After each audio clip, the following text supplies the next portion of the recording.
The war room was silent except for the soft hum of machines. Three of the most powerful military leaders in the galaxy sat around a large table made of dark metal. Above them, a blue hologram showed the star map of human space. Red dots marked human colonies. Green dots showed coalition forces. There were far more green dots than red ones, but somehow that did not make the three aliens feel better. Fleet Admiral Vextar looked at the hologram with his 4 yellow eyes. His skin was gray and covered in small scales that moved when he breathed. He had won over 200 battles in his long life. He had never lost a single war. Until now. "Show me the Battle of Kepler again," Vextar said to the computer. The hologram changed. Now it showed ships moving in space. Coalition ships were white. Human ships were blue. The battle began to play out like a deadly dance. Supreme Commander, Kethnal leaned forward. Her crystal body caught the light from the hologram and threw rainbow colors across the room. "Watch carefully," she said. "This is where we made our first mistake." The coalition fleet moved in perfect formation. 1,000 ships arranged in a classic battle pattern that had worked for 5,000 years. They moved toward 50 human ships like a metal wall of death. War Marshal Zixmuth clicked his claws on the table. His insect-like body was covered in black armor. "Our formation was perfect," he said. "Every ship knew its place. Every captain followed orders exactly. The human ships did something strange. Instead of forming their own battle line, they scattered in all directions. Some ships flew up, some flew down, others spun around and flew backward. Chaos," Vextar said. "Pure chaos. No formation, no discipline." But as the battle continued, something impossible happened. The scattered human ships began to work together in ways that made no sense. A small human ship would attack a coalition battleship, then run away. When coalition ships chased it, other human ships would appear from different directions. "They broke every rule of space combat," Kethnal said, "and they won." The hologram showed the end of the battle. Coalition ships were retreating. Human ships followed but did not chase them too far. Admiral Taiho Kim appeared on screen. He was a human male with black hair and dark eyes. He looked tired but not angry. "This is Admiral Kim of the Terra Defense Fleet," his voice said from the recording. "Coalition forces, you fought with great skill today. We hope to meet again under better circumstances." Vextar turned off the hologram. "He thanked us for fighting well, after defeating us." "Humans are strange," Zixmuth said. "They do not gloat when they win. They do not insult their enemies." Kethnal stood up and walked to the large window that looked out into space. Stars filled the darkness like tiny diamonds. "We have studied 57 major battles between humans and coalition forces," she said. "Humans have won 54 of them." "That should be impossible," Vextar said. "We have better ships, more ships, better weapons. Our crews trained for decades. Our tactics have been perfected over thousands of years. Yet we keep losing," Zixmuth added. The door to the war room opened. General Mordak walked in. He was tall even for his species, with long arms and a large head. His brain was twice the size of a human brain. He was considered the smartest military mind in 3 galaxies. "Generals," Mordak said as he sat down, "I have been studying human combat records for 6 months. I have reviewed every battle, every decision, every move they have made." "And what did you learn?" Vextar asked. Mordak was quiet for a long moment. "Nothing," he said finally. "I learned nothing useful." The other 3 generals looked at him in surprise. "Impossible," Kethnal said. "You can predict the movements of entire star systems. You can calculate battle outcomes before the first shot is fired." "Not with humans," Mordak said. "Every time I think I understand their pattern, they change it. Every time I predict their next move, they do something different." He activated his own hologram. It showed a battle near Mars, the human homeworld. "Look at this engagement," Mordak said. Colonel Hyunwoo Lee commanded a force of 300 human Marines. They were surrounded by 2,000 coalition troops. Standard tactics say they should surrender or fight a defensive battle. The hologram showed human soldiers doing neither. Instead, they split into small groups and attacked in 6 different directions at once. Lee divided his force when he should have kept it together. He attacked when he should have defended. He spread out when he should have concentrated his troops. And he won. How? Zixmoth asked. I have been asking that question for 6 months, Mordak said. The answer seems to be that humans do not think like us. When we see a problem, we find the best solution and use it. Humans seem to look for the most creative solution, even if it is not the best one. Vextar brought up another battle recording. This one showed a human space station under attack. The station was commanded by Strategic Intelligence Officer Minji Park. Park had no military training before the war started, Vextar said.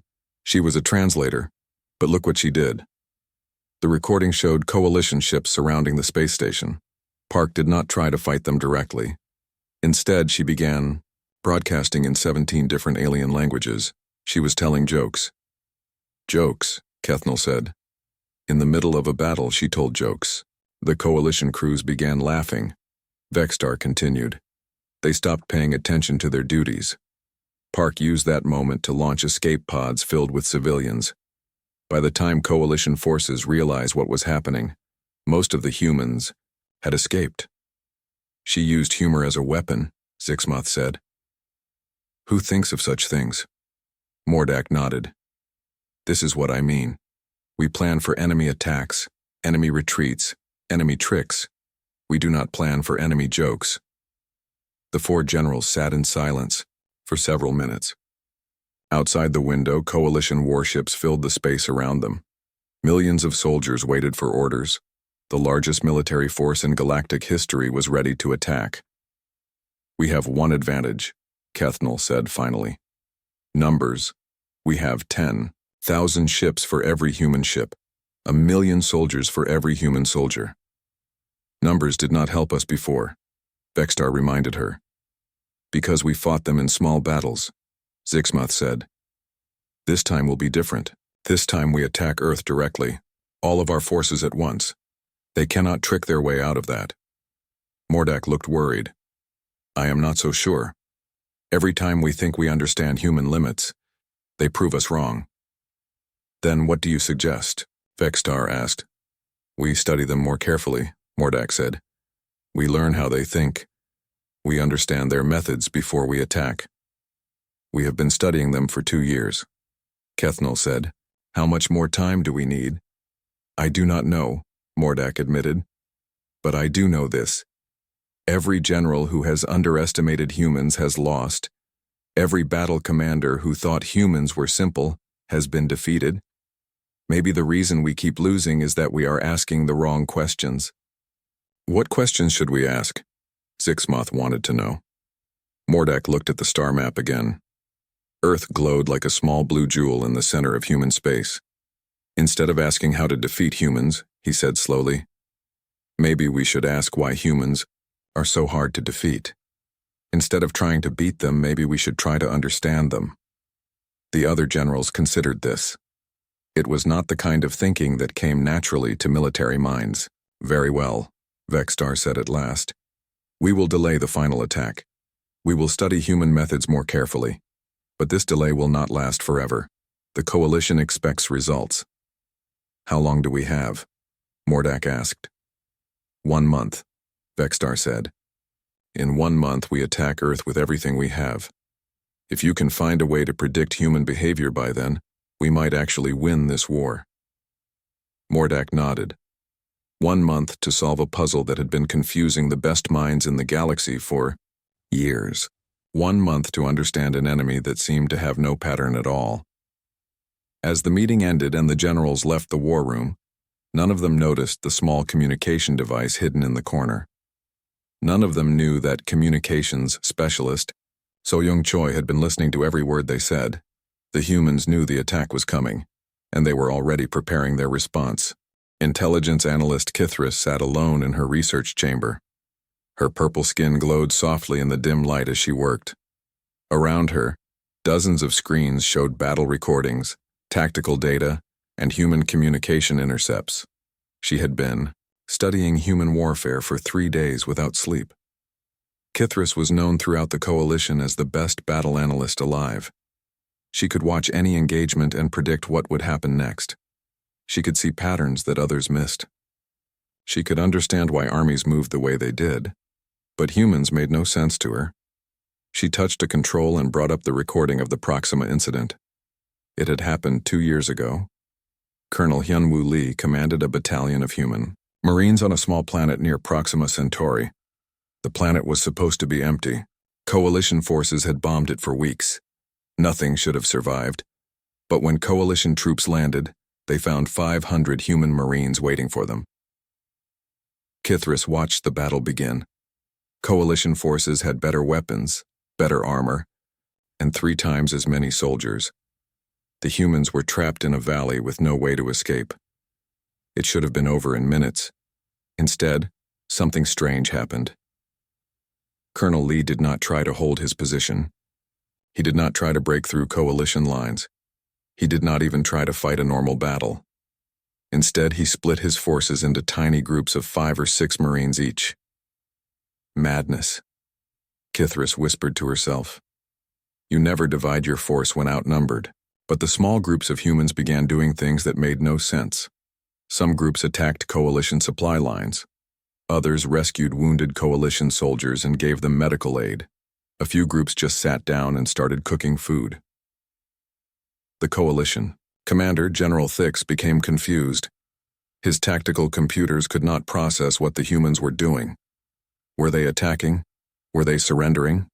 Were they having lunch? While General Thix tried to understand the human strategy, Colonel Lee walked directly into the coalition command post. He was alone and unarmed. General Thix, Lee said politely, I think there has been a mistake. We are not your enemies today. What do you mean? Thix asked. Lee pointed to the sky. Your sensors will show you in about 10 minutes. A solar storm is coming. A big one. It will kill everyone on this planet who is not underground. Thix checked his instruments. Lee was right. A massive solar flare was heading toward the planet. It would arrive in 37 minutes. My Marines have been digging shelter tunnels for the past week, Lee continued. We can save everyone if we work together, but only if we stop fighting right now. Kithris paused the recording. This was the part that confused her most. Lee had given up his only advantage. He could have let the solar storm kill the coalition forces. Instead, he helped them survive. She started the recording again. For the next 30 minutes, humans and coalition soldiers worked side by side. They dug tunnels. They moved supplies. They saved lives. When the solar storm passed, both armies were alive. General Thix expected the battle to begin again. Instead, Colonel Lee invited everyone to share a meal. Why are we fighting? Lee asked as they ate. We both want to go home to our families. We both want peace. Maybe we can find a better way. By the end of the day, General Thix had signed a local peace treaty. His forces left the planet without firing another shot. Kithris shook her head. This is not warfare. This is not strategy. What is this? She opened another file. The asteroid belt campaign had lasted 6 months. Admiral Taiho Kim commanded the human fleet. He faced Fleet Admiral Nexus of the Void Syndicate. Admiral Nexus was famous for his perfect battle formations. His fleets moved like clockwork. Every ship knew exactly where to go and when to go there. He had never lost a battle in 300 years.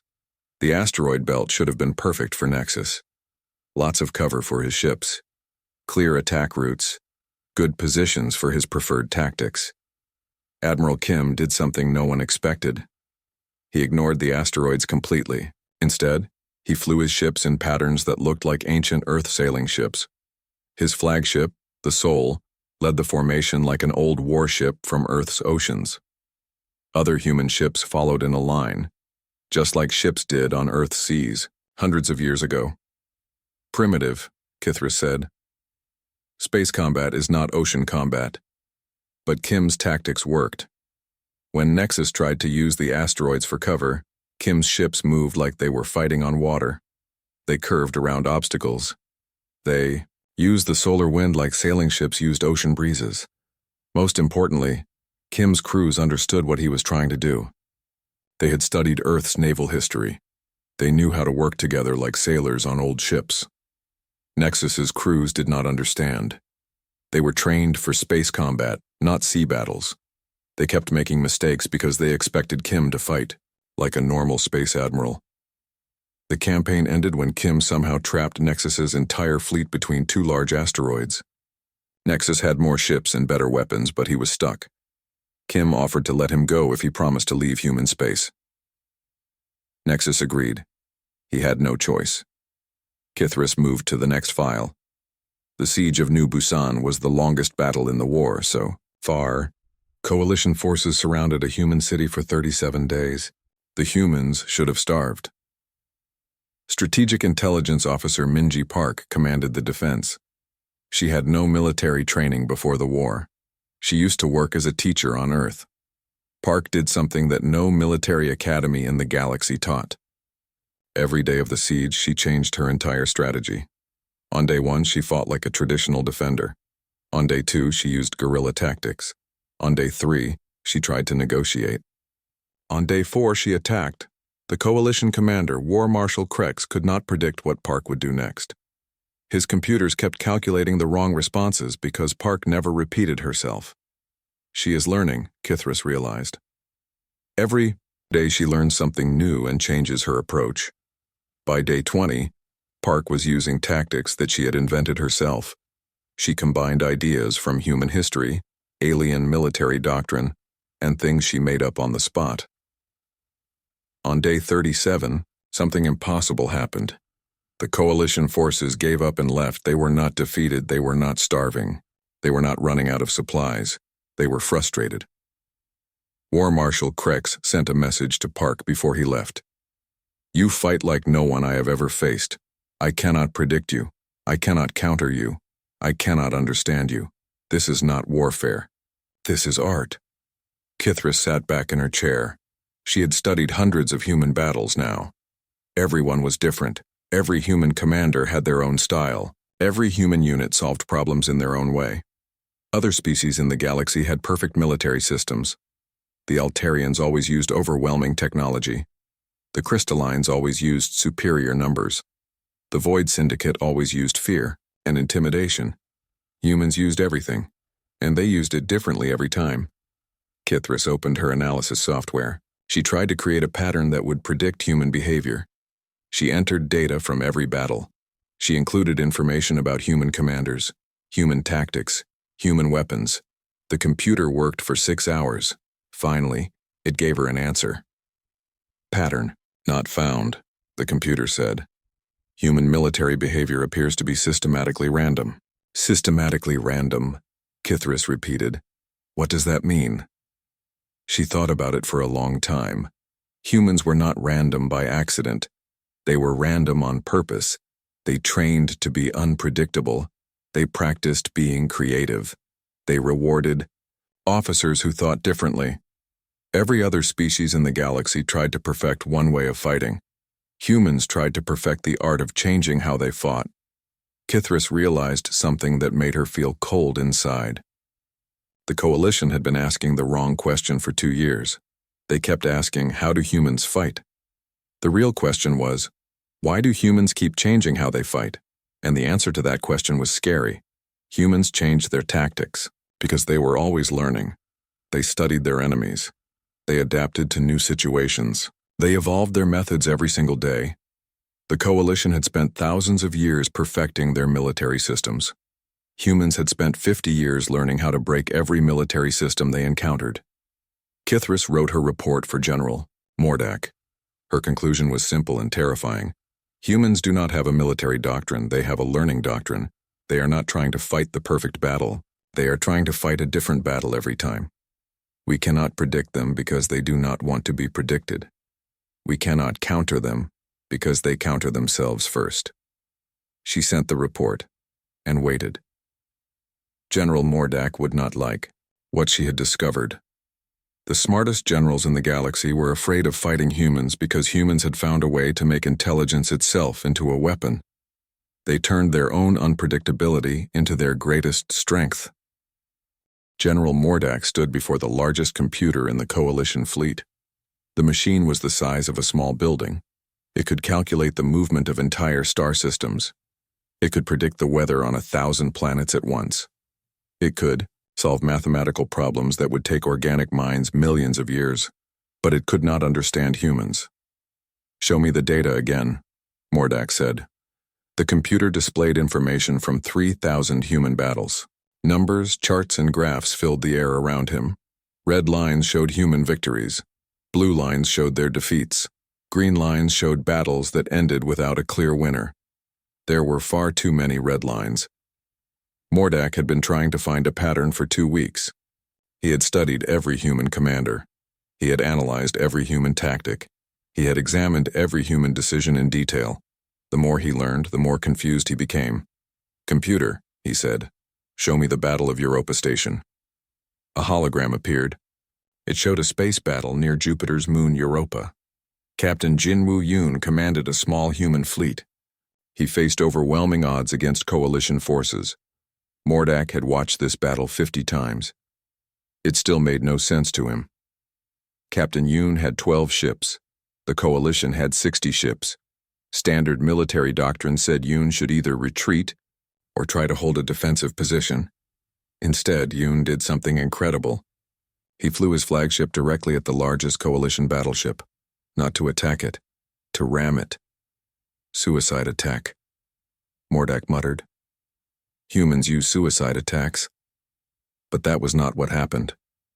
At the last second, Yoon's ship moved aside. The coalition battleship, trying to avoid the collision, crashed into another coalition ship.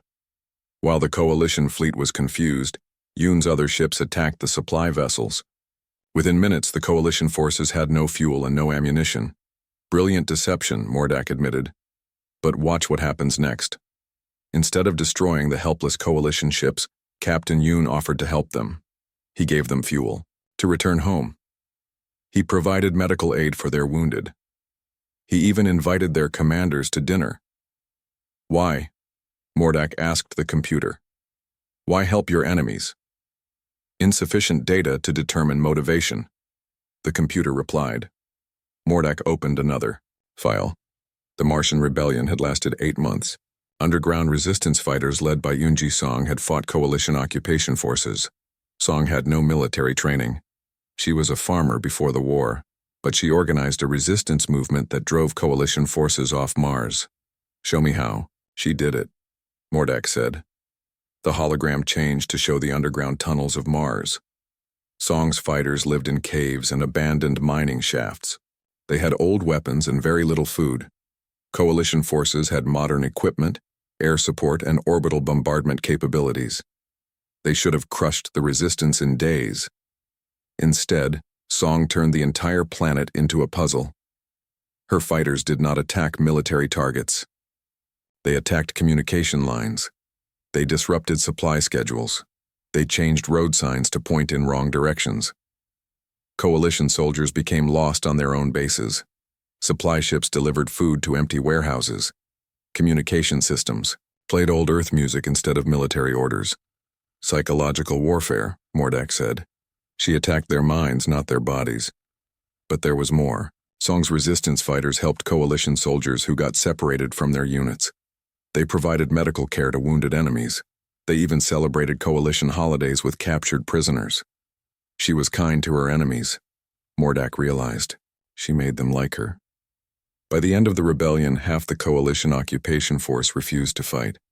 They said they did not want to hurt people who had been nice to them. Mordak shook his head. Weaponized kindness. Who thinks of such things? He opened a third file. Operation Starfall was the most confusing human military action on record. Major Dong-Yun Lim led a special forces mission deep into coalition territory. The mission was supposed to be secret. Get in, steal important information, get out. No one should have known they were there. Instead, Major Lim announced his arrival. He sent messages to local coalition commanders introducing himself and his team. He explained exactly what they were trying to do and why. Complete operational security failure, Mordak said. His mission should have failed immediately. But it did not fail. Coalition commanders were so confused by Lim's honesty that they did not know how to respond. Some thought it was a trick. Others thought it was a new kind of psychological warfare. While coalition forces tried to understand what Lim was really doing, his team completed their mission. They found the information they needed and left.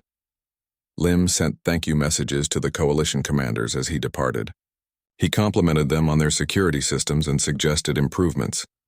He was polite to people trying to kill him, Mordak said in disbelief. General Mordak turned away from the computer. He walked to the window and looked out at the stars. Somewhere out there, humans were preparing for the final battle. They knew coalition forces were coming. They had 1 month to get ready. Computer, Mordak said. Based on all available data, predict how humans will defend Earth. The computer worked for several minutes. Lights blinked across its surface as it processed thousands of possibilities. Unable to generate reliable prediction, the computer finally said, "Human tactical behavior does not follow standard patterns." "Try harder," Mordak ordered. "Use every battle in our database. Look for any pattern at all." The computer worked for an hour this time. Mordak waited patiently. This was the most advanced analytical system in known space. If anyone could solve the human puzzle, it was this machine. Analysis complete, the computer said. Human military behavior appears to follow a meta-pattern. What kind of meta-pattern? Mordak asked. Humans deliberately avoid patterns. They train their commanders to be unpredictable. They reward creative thinking over standard procedures.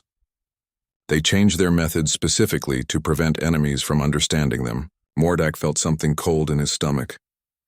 Are you saying they are unpredictable on purpose? Correct. Human military doctrine is designed to be undoctrinated. They have systematized the process of not having a system. But that is impossible, Mordak protested. You cannot train chaos, you cannot organize randomness. Humans appear to have found a way, the computer said. They study all known military systems and then deliberately do something different. They are not random. They are anti-pattern. Mordak sat down heavily. This was worse than he had feared. The coalition had spent months trying to understand human tactics, but understanding was exactly what humans were trying to prevent. Computer, what happens when an anti-pattern force meets a pattern-based force? The pattern-based force loses because its responses become predictable to the anti-pattern force. Every time? In simulations, yes. The anti-pattern force adapts to counter whatever the pattern-based force does. Mordak realized something terrible. The coalition's greatest strength was their perfect military system. Every species in the coalition fought according to proven methods. Their tactics had been tested and refined over thousands of years, but against humans, that strength became a weakness. Humans studied coalition tactics and then did things that coalition systems could not handle. Computer, how does the coalition defeat an anti-pattern enemy? The computer was quiet for a long time. Insufficient data. No known military doctrine addresses this scenario. What would you recommend? Adopt anti-pattern methods. Become unpredictable. Mordak laughed, but there was no humor in it. 3 million coalition soldiers cannot suddenly learn to be creative. Our entire military is based on discipline and following orders exactly.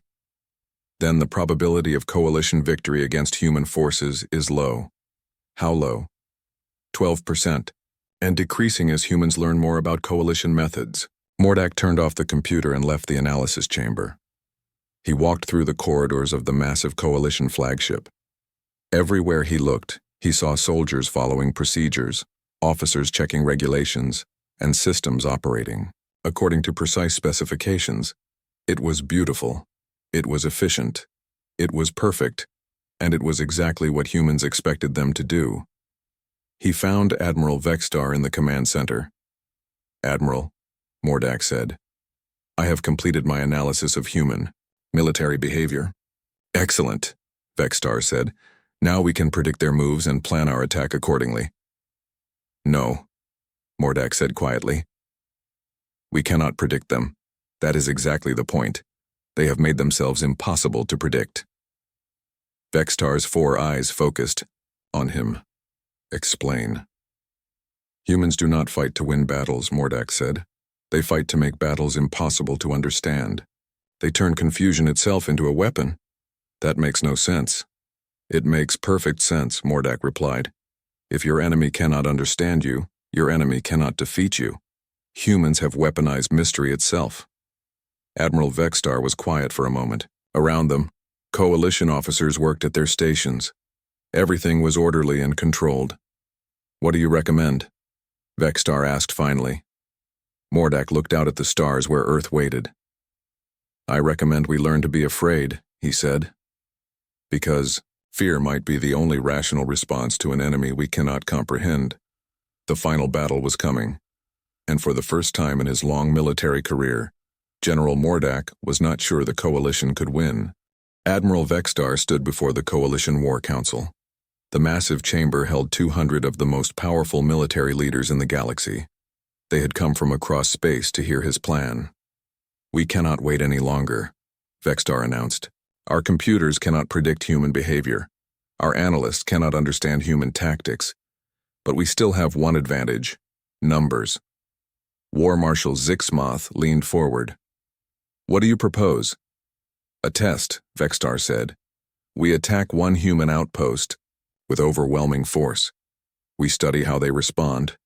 We learn their methods through direct observation. Supreme Commander Kethnal activated a hologram.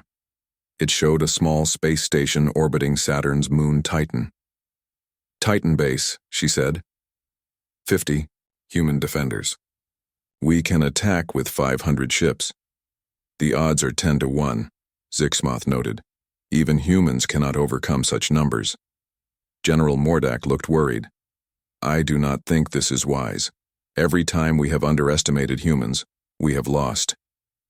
This is different, Vextar insisted. We are not trying to win quickly, we are trying to learn. We will use our 3 most advanced tactical computers to analyze every human move in real time. The vote was taken. The test was approved. 3 days later, the Coalition fleet approached Titan base. Commander Jamin Kang watched them come. He stood on the bridge of the small station with his second-in-command, Lieutenant Subin Han. 500 ships, Lieutenant Han said quietly. That is a lot of ships. Commander Kang nodded. Yes, it is, but numbers are not everything. What are your orders, sir? Kang smiled. Open a communication channel to the Coalition fleet. Lieutenant Han looked surprised. Sir, we are about to be attacked. Exactly, Kang said. That is why we need to talk. The key. Communication channel opened. Admiral Vextar appeared on the screen. Behind him, Coalition officers worked at their stations. Commander Kang, Vextar said, you are outnumbered 10 to 1. Surrender now and your people will not be harmed. Admiral Vextar, Kang replied politely. Thank you for the offer. But I have a different suggestion. Would you like to have a conversation instead? Vextar blinked his 4 eyes in confusion. A conversation? We are here to fight. I know, Kang said. But fighting is just one form of communication. Maybe we can try other forms first. On the Coalition flagship, General Mordak watched the tactical displays. The 3 supercomputers were analyzing everything.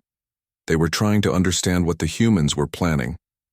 Computer 1, Mordak said. What is the tactical significance of Kang's conversation request? Unknown, the computer replied. No standard military doctrine covers this scenario. Meanwhile, Commander Kang continued talking to Admiral Vextar. Tell me, Admiral, why are you attacking us today? Because you are our enemies, Vextar answered. But why are we enemies? Kang asked. We have never met before. We have never fought before. What made us enemies? Vextar paused. The question was simple, but he realized he did not have a simple answer. You are enemies because you resist coalition rule, he said finally. Ah, Kang said.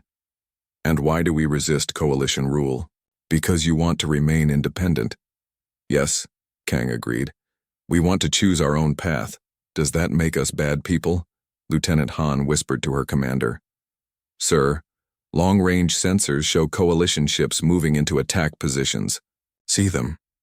Kang whispered back. Then he spoke louder to Admiral Vextar. Admiral, your ships are moving into attack formation. That is very professional. Your crews are well trained. Vextar was confused again. You are complimenting our military while we prepare to attack you. Why not? Kang said. Good work deserves recognition. Your formation is perfect. Very impressive. On the coalition flagship, Computer 2 spoke up. Admiral, the human commander is using positive reinforcement on our forces. This may be psychological warfare. Or, said Computer 3, he may simply be polite. General Mordak frowned. Computers cannot agree on human motivations. This is not good. The coalition fleet finished moving into position. Admiral Vextar prepared to give the attack order. Wait, Commander Kang said. Before we begin fighting, may I ask you a personal question? What question? Vextar asked. Do you have a family? Vextar was quiet for a moment. Yes, I have 3 offspring and a mate. That is wonderful, Kang said sincerely. What are their names? Why do you want to know? Because if we are going to fight, I would like to understand who you are fighting for. It makes the battle more meaningful. Vextar found himself answering. My mate is called Zephyra. My offspring are Nexus, Vortex, and Little Cosmos. Beautiful names, Kang said. I have a wife named Miran and 2 children, Jaiho and Yuna. They live on Earth. Why are you telling me this? Vextar asked. Because now we are not just enemies, Kang explained. We are fathers fighting for our families. That is different from just being soldiers following orders. On the tactical computers, error messages began appearing. The machines could not process this type of conversation. They were built to analyze weapons and formations, not personal stories. Computer 1, Mordak said urgently. Analyze the strategic value of personal information exchange. Error. Cannot compute emotional factors in tactical scenarios. Lieutenant Han leaned over to Commander Kang. Sir, coalition ships are powering up their weapons. I know, Kang said calmly. Admiral Vextar, I see your ships are ready to fight. That is fine. But may I make one small request? What request? Vextar asked. When this battle is over, win or lose, would you tell me about your children? I would like to hear what they are like. Vextar stared at the human commander. In 40 years of military service, no enemy had ever asked about his family. No enemy had ever cared about his personal life. Computer 3, General Mordak said. What is the tactical purpose of this request? Unknown. Request appears to have no military value. Then why did he make it? Insufficient data to determine motivation. Admiral Vextar gave the order to attack. Coalition ships opened fire on Titan Base. The small human station's shields glowed as energy beams struck them. Commander Kang watched the display screens. Return fire, he ordered, but aim for their weapons only. Do not target their life support systems. Sir? Lieutenant Han asked. Why not target life support? Because Admiral Vextar has children, Kang explained. His crew members probably have families too. We can disable their ships without killing anyone. The battle began in earnest. Human defenders fought with skill and determination, but they were badly outnumbered. Within an hour, Titan Base's shields were failing. Sir, Lieutenant Han reported, shields at 15%. We cannot hold much longer. I know, Kang said. He opened the communication channel again. Admiral Vextar, you are winning. Your tactics are excellent, but I have another question. What question? Vextar asked. His voice sounded tired. Are you proud of this victory? Vextar paused. What do you mean? 500 ships against 50 defenders. When you go home to Zephyra and your children, will you tell them about this great battle? It is a military victory, Vextar said, but he did not sound proud. Yes, Kang agreed. But is it the kind of victory you want your children to remember, HFY? On the Coalition flagship, all 3 tactical computers had stopped working properly. They could not understand why the human commander was still talking instead of just fighting. General Mordak, Computer 1 said, "Human behavior does not match any known military pattern. I am aware of that," Mordak replied grimly. "They are losing the battle," Computer 2 added, "but they do not seem upset about losing. They seem more interested in conversation than combat," Computer 3 concluded. Commander Kang's final message came as Titan Base's shields collapsed completely. "Admiral Vextar, you have won. Your ships performed magnificently. Your crew should be proud of their skill." "Why are you congratulating us?" Vextar asked. "We just defeated you." "Because victory deserves recognition," Kang said simply. "You fought honorably. That matters more than who wins." The Coalition forces boarded Titan Base. They expected to find angry, defeated enemies. Instead, they found human defenders who offered them food and medical aid. Commander Kang personally greeted Admiral Vextar. "Welcome to Titan Base," he said. "I hope your journey was not too difficult." "You are treating us like guests," Vextar said in confusion. "We just conquered your station." "Yes," Kang agreed. "But that does not mean we cannot be polite about it." Admiral Vextar left Titan Base 3 hours later. His forces had won a complete victory. They had captured the station and taken prisoners. By every military measure, the test had been a success. But as his ship flew away, Vextar felt strange. He could not stop thinking about Commander Kang's questions. He could not stop thinking about the way human defenders had treated their captors with kindness. "Computer," he said to his ship's tactical system, "analyze the strategic value of the Titan Base engagement." "Coalition forces achieved total victory with minimal casualties," the computer replied. "Then why do I feel like we lost something important?" Vextar asked. "Insufficient data to answer that question," the computer said. But General Mordak, watching from his analysis station, thought he understood.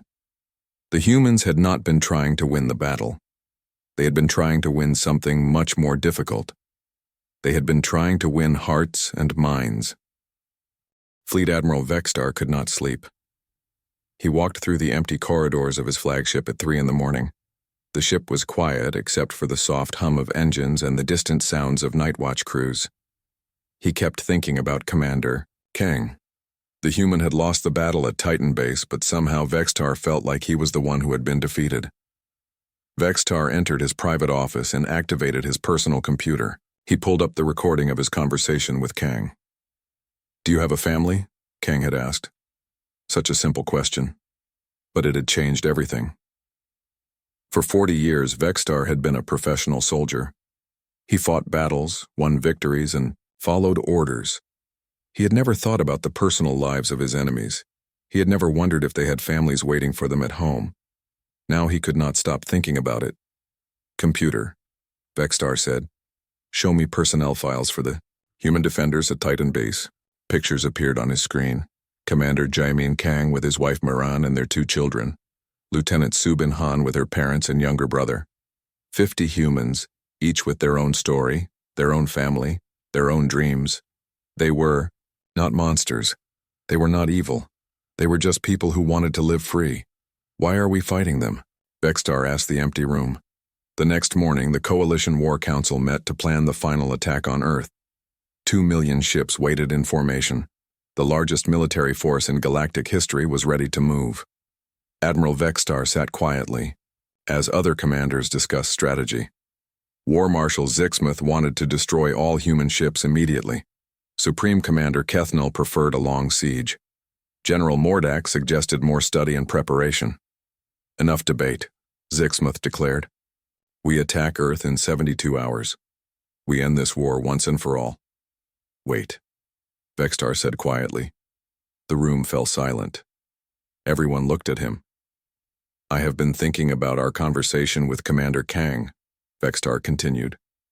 "He asked me why we are enemies. I could not give him a good answer." "They resist our rule," Zixmuth said impatiently. "That makes them enemies." But why do they resist? Vexstar asked. What have we offered them except conquest? Order, Kethnal replied. Peace. Unity under coalition law. Their law, Vexstar said.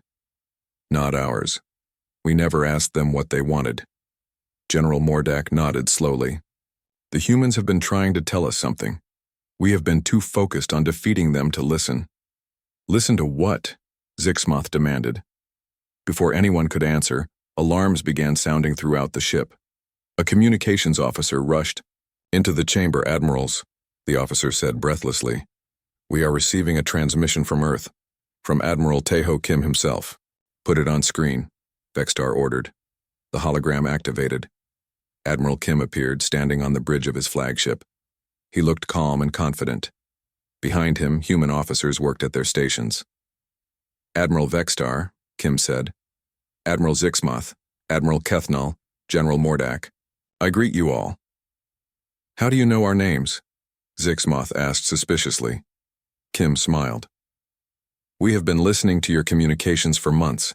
Communications specialist So Young Choi is very good at her job. General Mordak leaned forward. You have been spying on us? Yes, Kim admitted, but not for the reasons you think. We wanted to understand you. We wanted to know who you are and why you fight. To gain military advantage, Zixmoth accused. No, Kim said simply. To find a way to make peace. The coalition commanders looked at each other in surprise. Kim continued. We know you plan to attack Earth in 72 hours. We know you have 2 million ships. We know we cannot defeat such a force in traditional battle. Then you will surrender? Kethnal asked. No, Kim said. We will ask you a question instead. What question? Vexstar asked. Kim looked directly at him through the hologram. The same question Commander Kang asked you. Why are we fighting?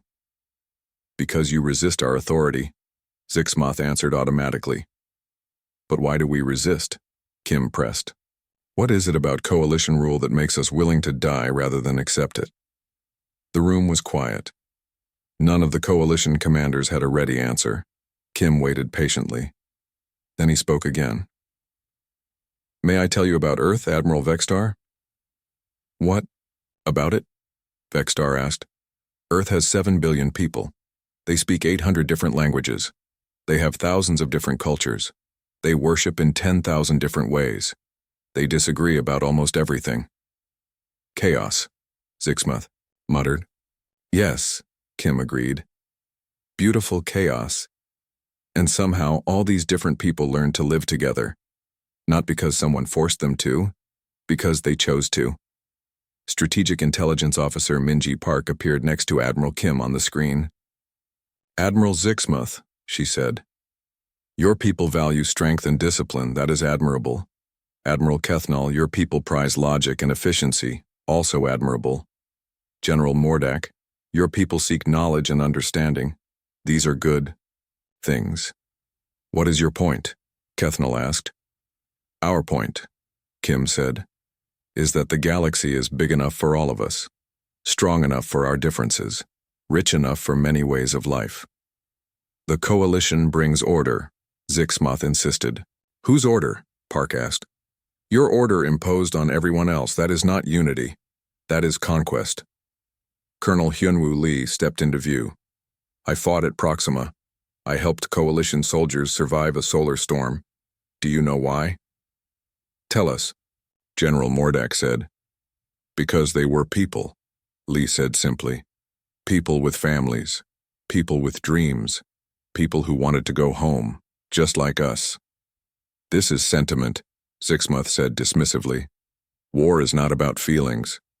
You are wrong, Kim said quietly. War is only about feelings. Fear, anger, pride, hate. These emotions start wars, but other feelings can end them. What feelings? Vexstar asked. Understanding, Kim replied. Compassion. The recognition that we are all just people trying to find our way in a big, dark universe.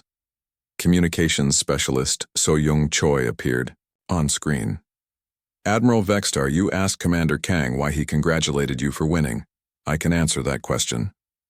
Please do, Vextar said. Because he understood something that military academies do not teach, Choi explained. The person you fight today might be your friend tomorrow. The enemy you defeat with kindness stays defeated. The enemy you defeat with cruelty will fight you again. You want us to just stop fighting? Zixmoth asked. Walk away from 2,000 years of expansion? No, Kim said. We want you to start building instead of conquering. We want you to create instead of destroying. We want you to ask other species what they need instead of telling them what they must do. Admiral Vextar stood up slowly. His 4 eyes looked at each of his fellow commanders, then back at the human on the screen. Admiral Kim, he said formally. What are you proposing? A new kind of alliance, Kim replied. Not based on conquest or submission, based on cooperation and mutual benefit. Each species contributes what they do best. Each culture keeps what makes them unique. The coalition will never accept this, Zixmoth said angrily. Some will, Vextar said quietly. Some of us are tired of endless war. General Mordak activated his personal communicator. Cancel the attack order, he told his staff. All coalition forces are to hold position. You cannot do that, Zixmoth protested. I just did, Mordak replied.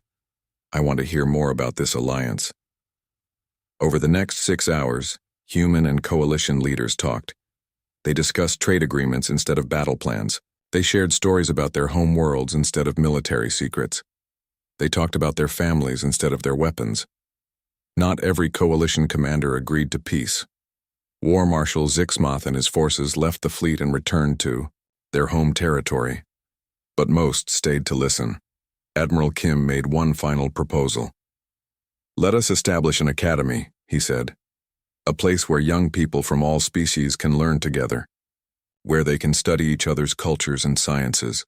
Where they can become friends before they become leaders.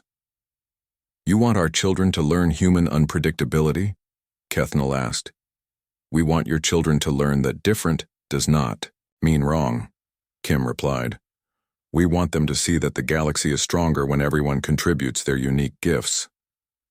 6 months later, the Galactic Academy opened on a neutral space station between Earth and the Coalition capital. Students from dozens of species studied together. They learned each other's languages, customs, and ways of thinking. Admiral Vextar visited the academy often. He loved watching young people from different worlds working together on projects that no single species could complete alone. One day, he met a young human student named Taehyun. The boy was working with a crystalline student and an Altarian student to design a new type of engine. What are you building? Vextar asked. A ship that can travel between galaxies, Taehyun said excitedly. My friends contributed the crystal, matrix design, and the quantum calculations. I added some human unpredictability to make it work better. Unpredictability helps with engineering? Vextar asked. Oh yes, the crystalline student said. Human randomness helps us solve problems. We never thought to ask. Vextar smiled with all 4 eyes. And what will you do with this ship when it is finished? Explore, the Altarian student said. Find new worlds, meet new people, make new friends.